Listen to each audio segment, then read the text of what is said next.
آج ایک قطرہ بھی کافی ہوگا، اج سا بھی نہیں کھلے راہ بھی نہیں، انج ٹوک انوکھڑے ٹوکدے نہیں، ٹر پویں تے فاصلے مک جاندے، گھر بیٹھیاں پینڈے مکدے۔ آج قدم قدم چلیں گے۔ ماضی کے گناہ تو ایک آنسو سے دھوئے جا سکتے ہیں نا۔ وہ ایک فقیر تھا، بازار میں کھڑا رو رہا تھا، تو کسی نے روک کے کہا بابا کیا ماجرا ہے، کسی نے مارا ہے، کیوں رو رہے ہو؟ اس نے کہا نہیں کوئی ایسی بات نہیں، ان لوگوں کے رویے نے رلا دیا۔ کہا کیا مطلب؟ کہا بازار سے گزر رہا تھا، ان لوگوں کو دنیا میں کھوئے ہوئے دیکھا تو میرے دل میں ترس جاگا، تو میرا خیال یہ ہوا کہ ان بندوں کی رب کی صلح نہ کروا دوں۔ تو میں نے پھر اس سے بات کی، تو آواز آئی ٹھیک ہے لے آ ان کو میری چوکھٹ پہ، ایک آنسو سے سارے گناہ معاف کر دوں گا۔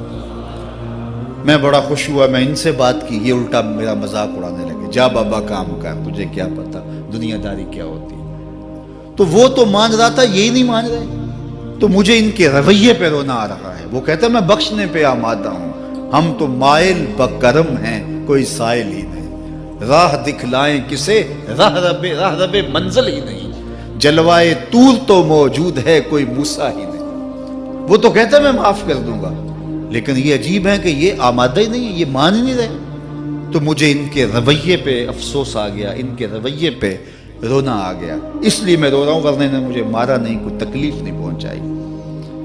خیر اگلے دن وہی بزرگ قبرستان کے قریب سے گزرے تو دیکھا کہ وہ بابا قبرستان میں کھڑا رو رہا ہے، تو پھر روک گیا کہ بابا بازاروں میں بھی روتا ہے، قبرستانوں میں بھی روتا ہے، آج کیا ماجرا ہے؟ کہا آج بھی میرا ماجرا کل والا ہی ہے۔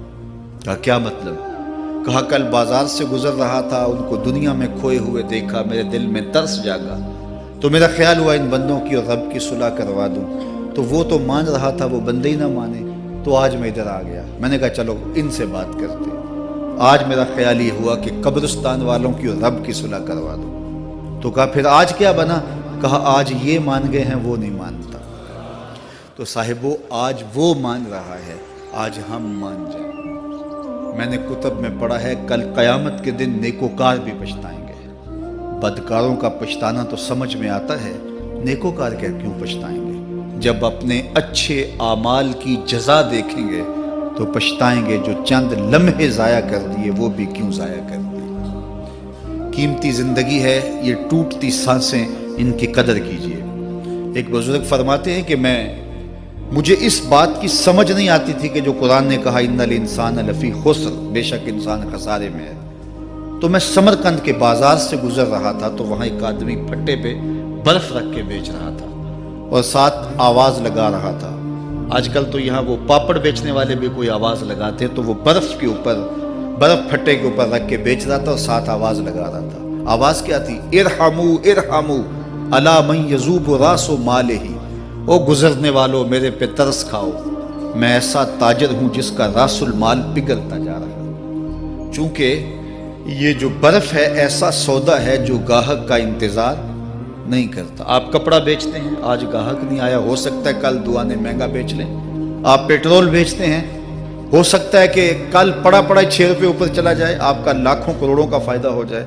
لیکن آپ اگر برف بیچتے ہیں، آج نہیں بکی تو کل برف ہی نہیں ہوگی۔ تو وہ سل پہ برف بیچ رہا تھا اور ساتھ لوگوں کو دہائی دیتے ہوئے کہہ رہا تھا او لوگو میرے پہ ترس کھاؤ، مجھ سے برف لیتے جاؤ، میں ایسا تاجر ہوں جس کا راس المال پگھلتا جا رہا ہے۔ تو کہتے ہیں جب اس نے یہ آواز لگائی نا تو میرے قدم رک گئے اور میں اس کے قریب چلا گیا اور میں نے کہا کہ مجھے ان الانسان لفی خسر کا ترجمہ سمجھ میں آ گیا۔ جس طرح تیری برف پگھلتی جا رہی ہے، میری زندگی پگھلتی جا رہی ہے، اور اگر تو اب برف وقت پہ بیچ لے، ان پگھلتی برف کو تو درہم کے بدلے، دینار کے بدلے، پارچہ جات کے بدلے، جنس کے بدلے فروخت کر لے تو فائدہ ہو جائے گا، 4 آنے تیرے ہاتھ لگ جائیں گے۔ اور میں بھی ان سانسوں کے بدلے درود پڑھ لوں، ان سانسوں کے بدلے سجود کر لوں، ان سانسوں کے بدلے قیام کر لوں، کسی دکھی کے سر پہ ہاتھ رکھ دوں، کسی پریشان کی پریشانی دور کر دوں تو میری سانسیں کام آ جائیں گی، ورنہ یہ ٹھہریں گے نہیں۔ سوئے ہوئے ہوں تو پھر بھی سانسیں ٹوٹ رہی ہوتی ہیں۔ تو ہم کتنی جلدی موت کی طرف بڑھ رہے ہیں، تو زندگی کتنی مختصر ہے اور ہم کتنے بے پرواہ ہیں۔ آنکھیں اس وقت کھلتی ہیں جب آنکھیں بند ہوتی ہیں، لیکن کیا فائدہ اس وقت کا؟ آج کا پچھتاوا کل کی بہتری کی ضمانت ہے، اور آج کے پچھتاوے سے کل کی زندگی کی خوبصورتی نصیب ہو سکتی ہے۔ اس لیے یہ ڈھلتا ہوا سورج، یہ دیکھیں ابھی جب داخل ہوئے تھے تو سورج ابھی سر پہ تھا، لیکن اب سورج درد غروب سے زرد ہو چکا ہوگا اور چند لمحوں کے بعد وہ نگاہوں سے اوجھل ہوگا۔ میاں صاحب بھی بولے کہ زندگی تیری جو ہے ڈوبتے سورج کی طرح ہے، ڈیگرتے دن گیا محمد اوڑک نو ڈوب جانا۔ تو یہ میں اور آپ لمحہ لمحہ موت کے قریب ہو رہے ہیں۔ اس سے قبل کہ وہ وقت آئے کوئی حجت باقی نہ رہے، مجھے اپنی زندگی کو، آپ کو اپنی زندگی کو اللہ اور اس کے رسول کی چوکھٹ پہ حاضر کر دینا ہے۔ ہمارے میزبان محترم نے کہا والدہ ماجدہ کی بابت، تو آج ان کے اصالِ ثواب کے لیے میں اور آپ جمع ہیں۔ ایک وقت ہمارے اوپر بھی آنے والا ہے کہ لوگ ہمارے لیے جمع ہو رہے ہوں گے۔ یہ وقت تو آنے والا ہے، اس کے تو چھٹکارا نہیں ہے، اس سے تو خلاصی نہیں ہے، کوئی بھاگ سکتا نہیں ہے، موت سے تو فرار نہیں ہے۔ تو آج وہ نہیں ہیں، لیکن ان کا سعادت مند بیٹا ان کی یادوں کے چراغ کو روشن کیے ہوئے ہے۔ ورنہ میں ایسے بیٹے بھی دیکھے ہیں جنہوں نے اپنی سکی ماں کا جنازہ نہیں پڑھا۔ آپ کہیں گے کوئی ایسا بد نصیب بھی ہو سکتا ہے، جنازگاہ میں گیا ہے لیکن وہاں جا کے کھڑا رہا ہے، جنازہ نہیں پڑھا۔ آپ کہیں گے کہ ایسا بد نصیب، میں نے کہا ایسے بد نصیب آپ نے بھی دیکھے ہوں گے۔ یہ کون سے بد نصیب ہیں؟ یہ وہ بد نصیب ہیں جنہیں جنازہ آتا نہیں، ساری زندگی لوگوں سے فراڈ کرتے ہیں، اور جب اپنی ماں مر جاتی ہے، اپنا باپ فوت ہو جاتا ہے، تو یہ فراڈ پھر وہ اپنی ماں سے بھی کرتے ہیں، اپنے باپ سے بھی کرتے ہیں۔ مجھے بتاؤ کتنا بد نصیب ہے وہ بیٹا کہ جو اپنی ماں سے، اور وہ بھی مرنے کے بعد فراڈ کر رہا ہے، اور اپنے باپ سے وہ بھی مرنے کے بعد فراڈ کر رہا ہے۔ اور کتنا خوش نصیب بیٹا ہے کہ جو روزانہ اپنی ماں کے لیے دعا کرتا ہے۔ اور میں کہتا ہوں اگر بیٹا نمازی ہوگا، بیٹی نمازی ہوگی، اہتمام سے دعا نہ بھی کرے، دن میں کتنی مرتبہ کہے گے ربنا اغفر لی ولوالدی، اے اللہ مجھے بھی بخش دے، میری ماں کو بھی بخش دے، میرے باپ کو بھی بخش دے۔ اور جب بندے ہاتھ اٹھا کے دعا مانگتے ہیں اللہ خالی ان ربکم حیی کریم یستحیی من عبدہ اذا رفع یدیہ ان یردہما صفرا، تمہارا رب حیا کرنے والا سخی ہے، کریم ہے۔ بندے جب اس کے سامنے ہاتھ اٹھا کے دعا مانگتے ہیں، اللہ فرماتا ہے مجھے شرم آتی ہے ان کے اٹھے ہوئے ہاتھ خالی کیسے موڑ دوں۔ انہوں نے میرے سے مانگا ہے، میں بھی نہیں دوں گا تو کس در پہ جائیں گے۔ میں ایک دیہاتی بات کرنا چاہتا ہوں، اتنے لوگ جتنے آپ یہاں بیٹھے ہیں، اتنے لوگ اٹھ کے کسی دنیا دار کے ڈیرے پہ چلے جائیں اور اس سے کچھ مانگیں اور وہ دے سکتا بھی ہو، تو کیا وہ آپ کو خالی لوٹا دے گا؟ وہ کہے گا ڈیرہ داری کی شان کے خلاف ہے کہ اتنے لوگ دروازے پہ آ گئے اور ان کو خالی موڑ دوں۔ تو جب تم اتنے بڑے ڈیرہ دار ہو اور تمہیں اتنی غیرت ہے کہ اتنے لوگوں کو خالی نہیں موڑتے، تو کریم خالی موڑتے؟ آؤ تو صحیح اس کی چوکھٹ پہ جھولی پھیلاؤ تو صحیح۔ پھر دنیا داروں سے مانگنا ہو تو ان کی زبان میں مانگنا پڑتا ہے۔ اللہ سے جس زبان میں مرضی مانگو، عربی میں مانگو، اردو میں مانگو، ہندی میں مانگو، سندھی میں مانگو، اقبال کے لہجے میں مانگو، سادی کے انداز میں مانگو۔ نہیں مانگنا آتا خالی ہاتھ پھیلا دو، وہ بند لبوں کی بولیاں بھی سنتا ہے۔ آؤ تو صحیح اس کی چوکھٹ پہ، اپنے ہاتھ پھیلاؤ تو صحیح۔ دنیا داروں سے مانگے تو ناراض ہوتے ہیں، خدا سے نہ مانگو تو ناراض ہوتا ہے۔ اللہ کل ما یابو بکم ربی لولا دعاؤکم، آؤ نا اس کی چوکھٹ پہ، دستے طلب دراز کرو۔ دنیا داروں سے مانگنے کے لیے وقت چاہیے۔ اس وقت تو صاحب سوئے ہوں گے، اس وقت تو ناشتہ کر رہے ہوں گے، اس وقت تو بیوی بچوں کے ساتھ مشغول ہوں گے، لیکن اللہ سے جب بھی مانگو، پچھلے پہر کنڈی کھڑکاؤ، در رحمت کھلا پاؤ گے۔ دن کو مانگو، رات کو مانگو، مانگو تو صحیح، وہ تو اتنا کریم ہے۔ اچھا بت کو سامنے کھڑا کیا ہے اور زلیخا ہاتھ جوڑے بت کے آگے پکار کرتی ہے، روزانہ سے شام کھڑی ہو جاتی ہے، یا صنمی یا صنمی، اے میرے بت، اے میرے بت، بچھڑا ہوا یوسف ملا دے۔ سحر دم تک پکارتی رہتی، عمر بیت گئی، چہرے پہ جھریاں آ گئیں، بڑھاپا طاری ہو گیا۔ ایک دن رات کا پچھلا پہر ہے، بت کے آگے ہاتھ جوڑے یا صنمی کا وظیفہ پڑھ رہی ہے۔ اچانک نیند کا جھٹکا آ گیا، زبان بل کھا گئی، بولی یا سمادی، یا سمادی۔ کہا جبریل جلدی جا، یوسف کے گھوڑے کا رخ موڑ دے۔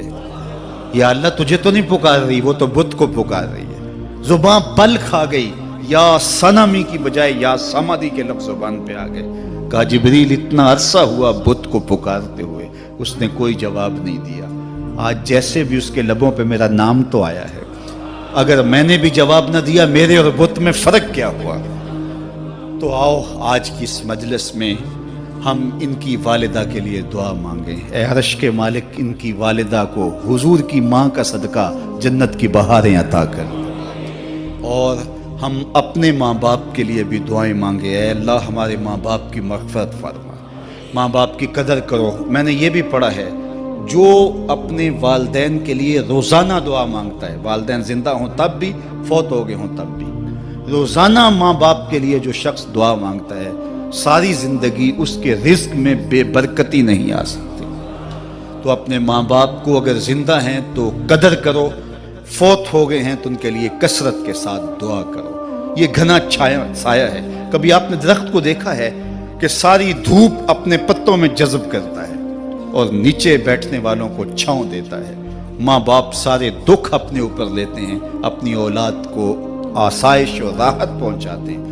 قدر نعمت زوال نعمت کے بعد ہوتی ہے، جب نعمت پاس ہو تو قدر نہیں ہوتی، جب چھنتی ہے تو پتہ چلتا ہے کہ کتنی بڑی دولت تھی جو چھن گئی۔ میں تو آپ کیا، میری اور آپ کی حیثیت کیا، ماں کی کمی تو آمنہ کے لال نے بھی محسوس کی ہے۔ ایک دن حضور مسجد نبوی میں تشریف لائے، تا حد نظر صحابہ تھے۔ الحاوی للفتاوی میں امام سیوطی نے لکھا ہے حضور کو دیکھا تو ادب سے کھڑے ہو گئے، بس یہ منظر دیکھنا تھا کہ چشمان اقدس سے آنسو چم چم جاری ہو گئے، اور حضور نے ایک ٹھنڈی آہ بھری اور روتے ہوئے کہا لو ادرکت والدی او احدہما، کاش آج میرے ماں باپ زندہ ہوتے۔ انسان نے دکھوں کا دور دیکھا ہو نا، اچانک خوشحالیاں مل جائیں تو پھر انسان یہ آرزو کرتا ہے کہ میرے ماں باپ نے میرا وہ غربت کا دور دیکھا تھا، آج دولت کی چہل پہل بھی دیکھتے، آج میرے آنگن میں بہاریں بھی دیکھتے تو کتنے خوش ہوتے۔ اب حضور جب پیدا ہوئے تھے تو باپ کا سایہ سر پہ نہیں تھا، 6 سال کی عمر تھی، اپنی ماں کے ساتھ حضور مدینہ المنورہ گئے، واپسی ابوا کے مقام پہ حضرت آمنہ کی طبیعت خراب ہو گئی، اور انہیں لگا کہ یہ میری بیماری جان لیوا ہے۔ ام ایمن کو بلایا، کہا میرے بیٹے کو بحفاظت امیر قریش تک پہنچا دینا، پھر خود حضور کے سر پہ ہاتھ رکھا۔ سیدہ آمنہ سلام اللہ علیہا حضور سے کوئی باتیں کرنا چاہ رہی تھی لیکن ضبط کے بندھن ٹوٹ گئے۔ ابن حشام سیرت کی پہلی کتاب ہے، اس میں تفصیل سے یہ واقعہ موجود ہے۔